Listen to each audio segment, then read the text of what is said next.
Winning the AI arms race is key to America's national security and our economic security.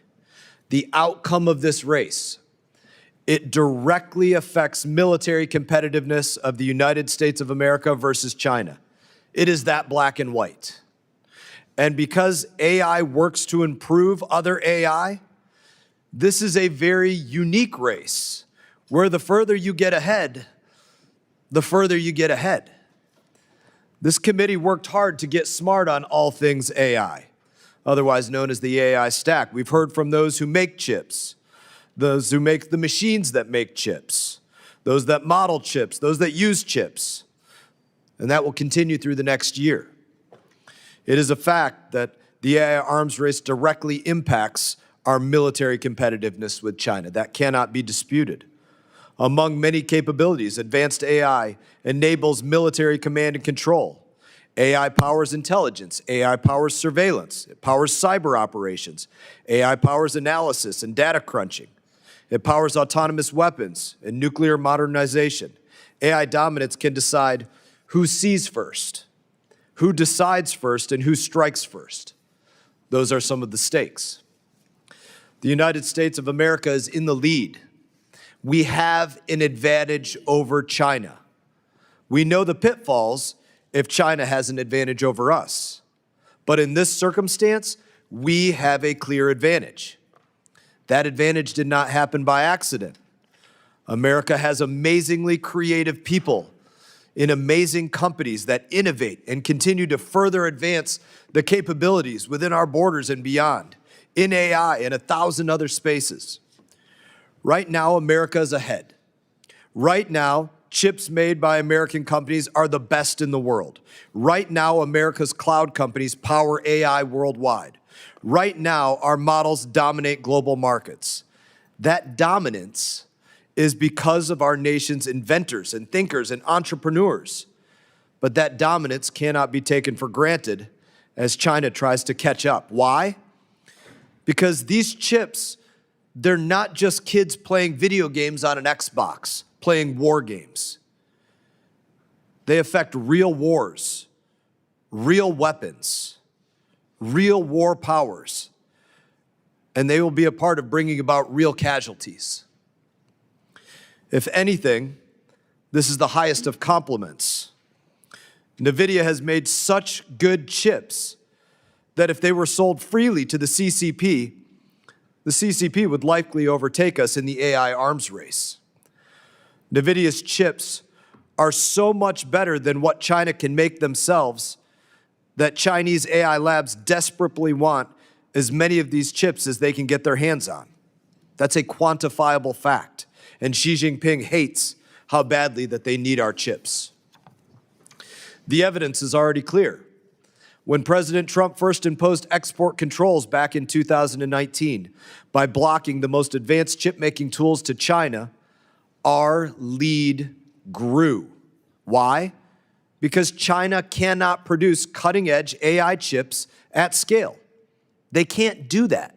What does that mean? It means, number one, their chips are crappy compared to what Jensen Huang makes. And number two, if they try to make 100 of them, they're lucky if they get 30 of them to work. China is doing everything that they can to catch up and dominate us. So instead of our cloud companies dominating global markets, it would be China. Make no mistake, if China buys a chip, they are buying it so they can take it from an American company, or they are buying it to put a Chinese company ahead of an American company, or they are buying it to make the Chinese military better than the United States military. That is their goal. Instead of the US military having the AI advantage, the Chinese military would have the AI advantage. Just this month, Secretary of War Pete Hegseth announced the Department of War's AI strategy that said point blank, AI will redefine the character of war over the next decade. Our secretary demands 21st century technological supremacy in AI, hypersonics, and drones. Our oversight needs to keep pace with the challenge we are facing. That is why I wrote a bill called AI Overwatch that ensures our cutting-edge AI chips cannot be used by the Chinese military. It is modeled after what we already do on foreign military sales. The principle is the same. When an export shifts America's military advantage, Congress has a role to play. Advanced chips absolutely shift military advantage. AI Overwatch would include chips with those same guardrails and those in future advanced chips. As chairman of the House Foreign Affairs Committee, I have to review all military sales. When it comes to who we sell a fighter jet to, or who we might sell a fighter jet engine to, or a missile that would go on the wing of a fighter jet, or the avionics for a fighter jet. We review all of those things. If there is a potential sale of a military-enabling chip to anybody, Congress needs to have oversight of that. When we are talking about what's going on with AI, chip dominance, cloud dominance, model dominance, we're talking about private companies in places like China that are purchasing chips for applications that will ultimately assist militaries of our foreign adversaries. Not every chip sale is a military sale. Many of them are. When we're talking about chip sales, we're talking about private companies in many cases, like DeepSeek or Alibaba or Tencent, among others, that are direct contractors working for the Chinese Communist Party, working to advance military dominance, working for the Chinese military, working to make their military more dominant by buying our chips. It's not complicated, it's that simple. Should Congress have oversight when selling missiles to other countries? Yes. The same should be said for chips. We want to enable the greatest AI capabilities for the United States. The Secretary of War laid it out plain for AI acceleration in the 21st century. 21st century technological supremacy. That is what AI Overwatch is about.